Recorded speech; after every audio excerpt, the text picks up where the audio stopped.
Welcome to Nasdaq Trade Talks. I'm your host, Jill Malandrino, Global Markets Reporter at Nasdaq. We're coming to you live from day 2 at the Singapore Fintech Festival. Joining me for the segment, we have Souleïma Baddi. She's the CEO of KomGo. We're going to talk about blockchain use cases in the commodity space. Thanks so much for joining us, and it's really interesting to hear the commodity space catching up with fintech. How is blockchain being used? Yes, indeed, you're right. Commodity is an ancient old technology. It's an ancient old industry that has never modernized, and blockchain is used to be able to digitize this industry in a decentralized way and to give the same view of the transaction to all its participants. Do you think it's also improving data security and efficiency, and how so? Yes, it is. So data security, why? Because every user masters its own data in its own environment, so it's a totally decentralized network.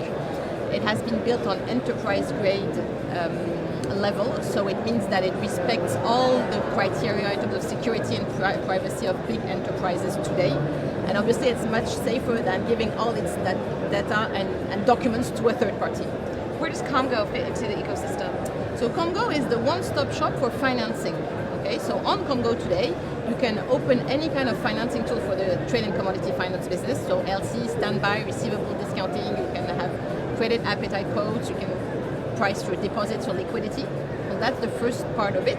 And then you can perform your KYC through KomGo too. So this is wider than the commodity space, but it's a very efficient and secure tool to exchange any kind of document to perform your KYC tasks. So who are some of the clients that go to KomGo? So the clients of KomGo today are trading houses and banks. Okay, so they both use KomGo as an execution process that is much more safe and much more efficient than the traditional email, which is our biggest competitor today, obviously. All right, now to wrap up here, what are some of the latest developments, some of the new projects that you're working on at KomGo? So latest key development is opening up in Singapore. So we are going to open our Singaporean office the 1st of December, so that's very important.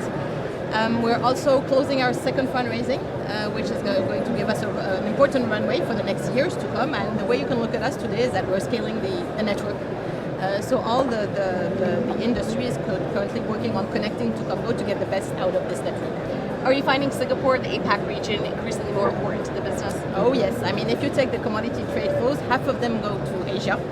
And obviously Singapore is a super key hub. It's from a governmental perspective, it's putting a lot of time and effort to digitize this industry, and it's a key location for all the users in our industry. So for us it was obvious that it was the first external location out of Europe we had to open.